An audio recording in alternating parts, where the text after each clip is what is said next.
बिस्मिल्लाहिर्रहमानिर्रहीम। अस्सलाम वालेकुम नाजरीन। बात यह है कि साथ मैं हूँ हिना दिल। नाज़रीन, वक्त थमता नहीं घड़ी की सुइयां घुमाने से। वक्त का ढलता साया किसी की मुट्ठी में कैद रहा ना ऐसा मुमकिन है। कल तक जो कौम का मुजरिम बताया जा रहा था वो दिलों की धड़कन बनकर वापसी की तैयारी कर रहा है। अदल के ऐवानों में रिलीफ के लिए चक्कर पे चक्कर और तलबी पे तलबी होती रही। आज वतन पहुंचने से कबल ही रिलीफ मिल गया। तोशाखाना केस में एहतसाब अदालत ने मियां नवाज शरीफ के दायमी वारंट 24 अक्टूबर तक मुअत्तल कर दिए। इस्लामाबाद हाई कोर्ट से भी अल अजीजिया और एवनफील्ड रेफरेंस में रिलीफ मिल गया है। मुल्क की सियासत में साबिक वज़ीर आज़म का रोल अहम शुमार किया जा रहा है, जबकि बिगड़ते मुआशी आशारिये भी मिसाके मईशत का तकाजा कर रहे हैं। रूस से सस्ते तेल का मुआहिदा रिलीफ का सबब होगा। दिसंबर तक तेल दरामद किए जाने का इम्कान है। सियासत और मईशत बचाने की फिक्र में इक़दाम अपनी जगह, मगर फलस्तीन में आतिश आहम की बरसात रुकी है न बारूद से उठता धुआं। वहां के मकीनों की जिंदगी से तो मौत भी खौफजदा है। भूख से बिलखते बच्चे भी आलमी ज़मीर बेदार न कर सके। इन तमाम पर आज हम बात करेंगे। हमारे साथ मौजूद होंगे नसीर वागा साहब, रिजवान रजी साहब, सलमान आबिद साहब और हमें ज्वाइन करेंगे राजा आमिर अब्बास साहब और खालिद फारूकी साहब। मैं आपसे आगाज़ करूंगी नसीर वागा साहब, आज रिलीफ भी मिल गया है नवाज शरीफ साहब को अदालत से। अब देख रहे हैं नवाज शरीफ साहब के सर से नाअहली की जो तलवार थी वो अब हटने वाली है। जिस बर्क रफ्तारी से ये काम हो रहा है और हो चुका है, उससे तो यूं ही लग रहा है कि वो जो नाअहली की तलवार है शायद वो भी चूर चूर हो जाएगी और सब कुछ ख़त्म हो जाएगा। जो आज तक माजी में होता रहा है वो सारा कुछ क्लियर हो जाएगा और वो दूध के धुले साबित हो जाएंगे और वो एक दफ़ा फिर अवाम के अंदर आकर बैठेंगे और कहेंगे कि देखें, मुझे पाकिस्तान की तमाम अदालतों ने, सारे कवानीन ने मुझे क्लियर कर दिया है, इसलिए आप लोग मुझे वोट दें ताकि मैं एक दफ़ा फिर मुल्क का वज़ीर आज़म बन सकूं।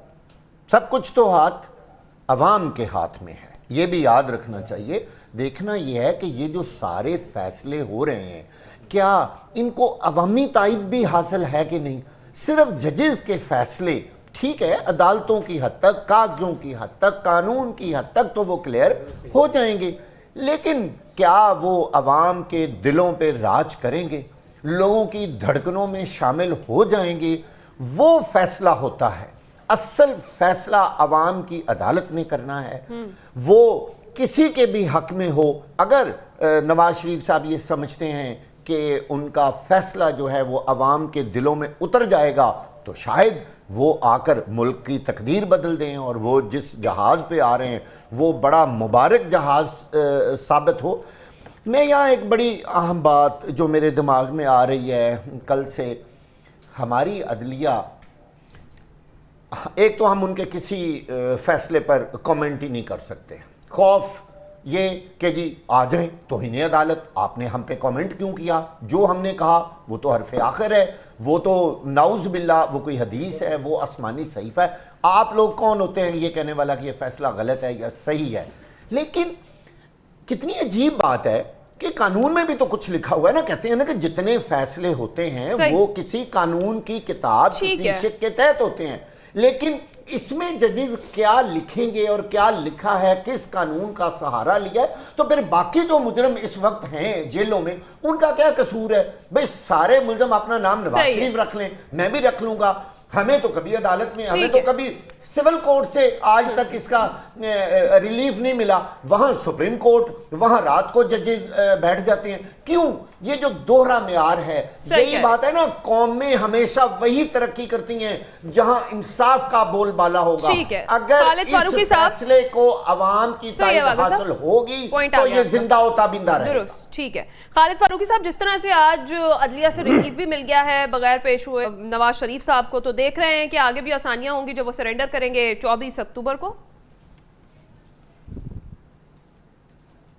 तो सरेंडर वो करेंगे, लेकिन मैं तो इस बात को एंजॉय कर रहा हूँ। इस पे गुस्सा करने की जरूरत नहीं है, बल्कि आज आप याद करें साकिब निसार को, आज आप याद करें प्रकाश चौधरी साहब को, आज आप याद करें तो दूसरे फारूकी साहब कोई गुस्सा नहीं कर रहा, कोई गुस्सा नहीं कर रहा। हम तो बिल्कुल इसको एन मेरिट के मुताबिक पूरी ईमानदारी से बात करें, कोई गुस्से में बात नहीं कर रहे। जी खालिद फारूकी साहब, मेरी मसला ये है कि याद करें जरा उन लोगों के फैसलों को, किस तरह वो कानून की धज्जियां बखेर रहे थे, کس طرح وہ بلیک لا ڈکشنری ڈھونڈ رہے تھے, کس طرح سے وہ جگہ جگہ سے فیصلوں کے لیے اپنے پاس دلائل اکٹھے خود سے کر رہے تھے, کس طرح سے وہ وکلاء کو, نیب کو کس طرح وہ گائیڈ کرتے تھے, کس طرح وہ ایک ایسی عدالت بھی ساتھ بنا دیتے تھے جو مانیٹر کرے کہ مقدمہ کس طرح چلتا ہے. وہ بھی فیصلہ دینے والی وہی عدالتیں تھی نا. تو ہم تو اس کو, میں تو اس کو انجوائے کر رہا ہوں, میں تو عدلیہ کا عروج و زوال دیکھ رہا ہوں. بلکہ جو جس طرح کے فیصلے ہماری عدلیہ ماضی میں کرتی رہی ہے, آج اگر کوئی فیصلہ ایسا ہم دیکھ رہے ہیں جس سے ہم اختلاف کرتے ہیں, تو ہمیں اس کو ٹھنڈے بڑے آرام سے برداشت کرنا چاہیے اور اس کو انجوائے کرنا چاہیے. پاکستان کی سیاسی صورتحال میں مجھے, آپ کو یاد ہوگا کہ کچھ دن پہلے آپ نے, کچھ ہفتے پہلے ایک پروگرام کیا تھا, میں نے تب کہا تھا کہ نواز شریف فیملی بہت سیانہ سیاسی خاندان, اور اس وقت بھی یہی ہم دوست بیٹھے تو میں نے یہی لفظ کہے تھے. وہ پاکستان میں جب حالات ایسے بنے وہ نکل گئے.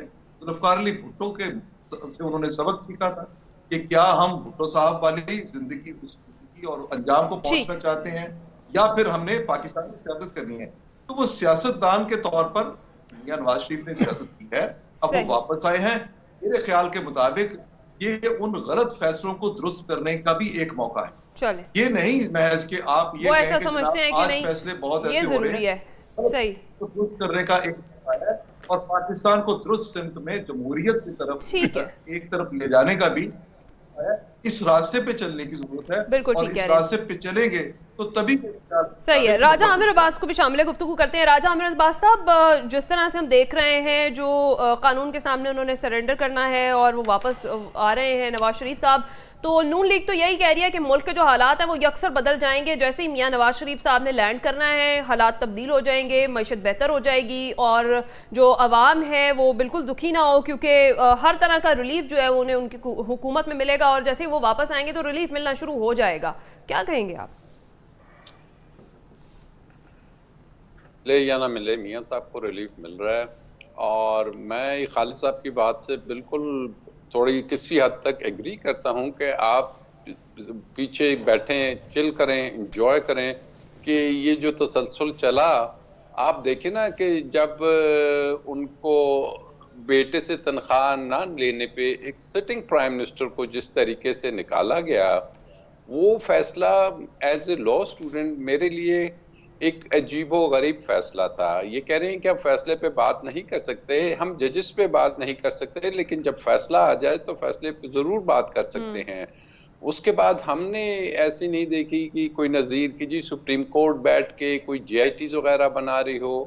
آلدو ان کا جو کیس تھا ان کے لائرز نے, یا ان پہ جو ایلیگیشن دوسرا تھا کہ جی آپ کی جو یہ پراپرٹیز ہیں اس کے آپ ایک سورس آف انکم بتائیے اور منی ٹریل دیجئے, لیکن کیا وہ پراپرٹیز تو اس سے پہلے بھی نیب ان کی انویسٹیگیشن کر رہی تھی. ایف آئی اے جب رحمان ملک صاحب تھے اس زمانے سے لگی ہوئی تھی. تو یہ آل آف اے سڈن تو اسی تسلسل میں پھر جب ان کو سزا ہو جاتی ہے تو آج تک نہیں ہوا کہ کسی کانوکٹ کو بیرون ملک جانے دیا جائے, ان کو ضمانت دے دی جائے.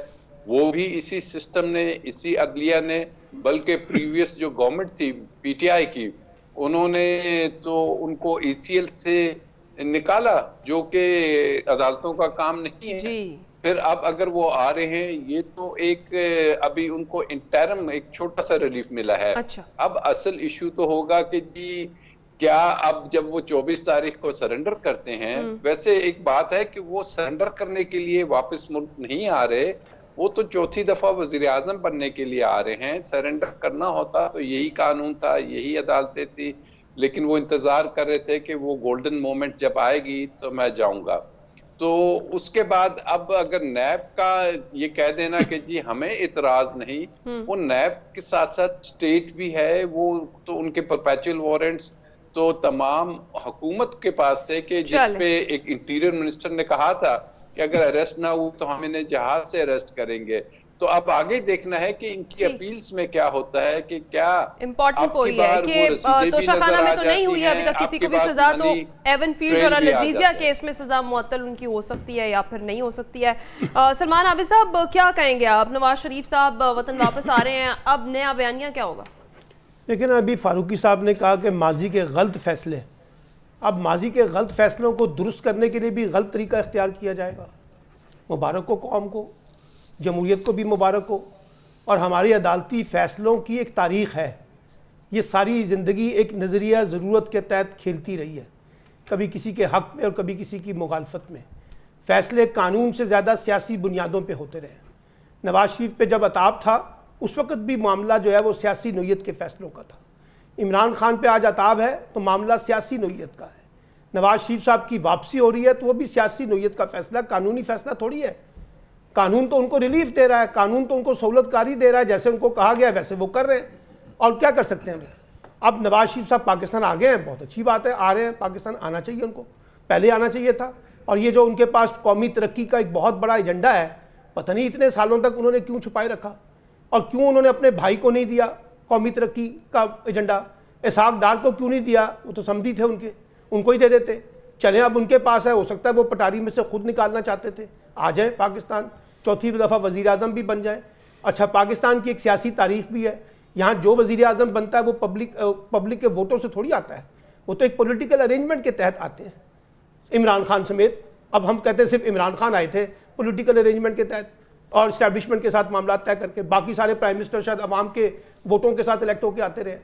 तो ये जो सियासी मुगालते हमारे अंदर मौजूद है, इससे भी तो बाहर निकले ना। सही है। ये जो सियासत हमारी आज आज़ाद नहीं है, हमारी जमहूरियत आज़ाद नहीं है, हमारी अदालतें आज़ाद नहीं है, हमारा आइन आज़ाद नहीं है, हमारा कानून आज़ाद नहीं है, हमारा मीडिया आज़ाद नहीं है, हमारी सिविल सोसाइटी आज़ाद नहीं रही।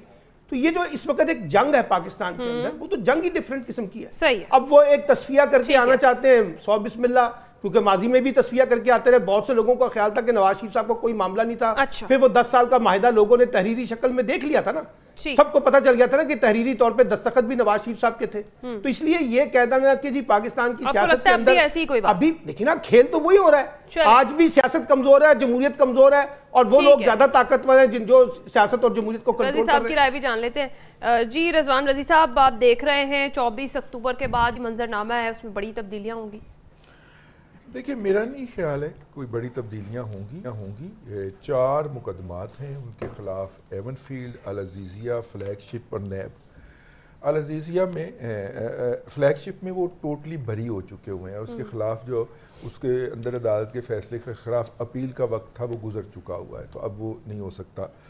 एवनफील्ड के अंदर मरियम बीबी बरी हो चुकी हैं, परसों उनके फ़ैसला जो है डिटेल्ड जजमेंट साल के बाद इस्लामाबाद हाई कोर्ट ने जारी कर दी है, जिसके अंदर अगर उस डिटेल जजमेंट को पढ़ें तो आपको लगता है कि नवाज शरीफ का केस भी साथ में निपटा दिया गया है। अब एक फॉर्मेलिटी है, नवाज शरीफ साहब ने दरख्वास्त देनी है, हाज़िर होना है, अदालत में सरेंडर करना है, और ये फैसला उनके ऊपर भी लागू हो जाएगा। अल अज़ीज़िया है जिसमें उनकी 8 साल की डिस्क्वालिफिकेशन है, और इसकी बुनियाद बना के फिर 63A का 1F का रेफरेंस जो है वो वाला, और उसके नतीजे में उनकी जो ताहयात नाअहली थी जिसको अब कानून साजी के ज़रिए 5 साल कर दिया गया है एक टर्म के लिए, और जिसके ऊपर इख्तलाफ है। और एक नैब का रेफरेंस है जो उनके खिलाफ फाइल हुआ था। नैब ने कहा था कि रेफरेंस के दौरान जो है हमें इनकी ज़रूरत है, और चूंकि नवाज शरीफ साहब दस्तयाब नहीं थे लिहाजा नवाज शरीफ साहब को उसके अंदर जो है वो अब्सकॉन्डर डिक्लेयर कर दिया गया। अच्छा। तो ये 4 हैं टोटली। देखिए, कल जो प्रॉपर्टी टाइकून रियाज मलिक के खिलाफ केस आया है वो बड़ी इंपॉर्टेंस का हामिल है। उसमें एक ऑब्जर्वेशन आई है सुप्रीम कोर्ट की तरफ से, और वो ऑब्जर्वेशन थी अमल दरामद बेंच, इतलाकी बेंच और निगरान बेंच, ये क्या होते हैं और किस कानून के तहत होते हैं। ये सुप्रीम कोर्ट के मुअज़्ज़ज़ जज साहिबान ने पूछा है। तो पता चला कि पाकिस्तान की तारीख के अंदर और पाकिस्तान के कानून के अंदर ऐसी कोई प्रोविजन है ही नहीं। अब इसके ऊपर भी उन्होंने दलाइल तलब कर लिए हैं। तो ये जो माशाल्लाह निगरान जज बनते रहे हैं, अच्छा। उनके फैसलों के ऊपर भी वो जिस तरह सुप्रीम कोर्ट के निगरान जज बन के और वो निचली अदालतों को डिक्टेट करते रहे हैं, उसके ऊपर भी तो सवाल उठ रहा है ना कि वो कैसे होते रहे हैं। तो मुझे याद आ गया, इसमें आखिरी बात एक लतीफ़ा है। सैफुर रहमान साहब और नवाज शरीफ साहब जो थे वो जेल में थे जहाज़ को हाईजैक करने के इल्ज़ाम के अंदर। जहाज़ के अंदर मौजूद कौन थे? जनरल रिटायर्ड परवेज़ मुशर्रफ साहब, और ज़मीन पे थे नवाज शरीफ साहब। लेकिन नवाज शरीफ साहब को 32 साल कैद हो गई उसके अंदर कि इन्होंने जहाज़ अगवा करने की कोशिश की है। तो वो जो थे सैफुर रहमान साहब कानून पढ़ते रहते थे और कहते थे कि इसमें तो हमें फांसी भी हो सकती है। तो नवाज शरीफ साहब ने एक तारीखी फिक्रा फरमाया था, मैं उसको दोहराने की जिसारत कर रहा हूँ। उन्होंने कहा था, देख सैफ, ना तो हमें किसी कानून के तहत बंद किया गया है اور نہ ہماری رہائی کسی قانون کے تحت ہونی ہے، اس لیے تو چپ کر کے سو جا. تو اس لیے نہ ہمارے سیاستدانوں کو کسی قانون کے تحت کنوکٹ کیا جاتا ہے اور نہ ہی ان کی رہائی کسی قانون کے قانون تحت تو کوئی نہ ہوا.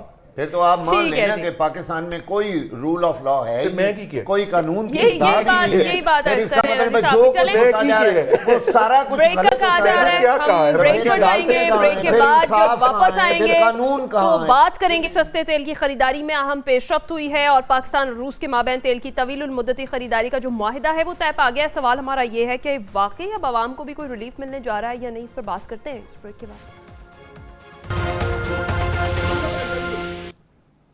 ویلکم بیک ناظرین. بریک پر جانے سے پہلے ہم بات کر رہے تھے کہ روس سے سستے تیل کی خریداری میں اہم پیش رفت ہوئی ہے اور پاکستان اور روس کے مابین جو تیل کی طویل المدتی خریداری کا معاہدہ ہے وہ طے پا گیا ہے اور لوکل ریفائنریز روس سے براہ راست اب تیل خریدیں گی. سوال ہمارا یہ ہے کہ آخرکار روسی تیل جو ہے وہ دسمبر میں پہنچنے کی توقع کی جا رہی ہے. رضی صاحب، کیا واقعی عوام کو اب کسی حد تک ریلیف ملنے جا رہا ہے؟ دیکھیے، یہ عوام کو ریلیف ملنا یا روس سے ہمیں سستا تیل ملنا یہ دو الگ الگ موضوعات ہیں. روس جو ہے اس کے اوپر یورپین یونین نے پابندیاں لگا دی ہیں اور امریکہ نے پابندیاں لگا دی ہیں. امریکن کا اور یورپین کا خیال ہے کہ روس اپنے تیل کی انکم سے یوکرین کے جنگ کو فائنانس کر رہا ہے، لہٰذا ہمیں تیل کی قیمت گرا دینی چاہیے.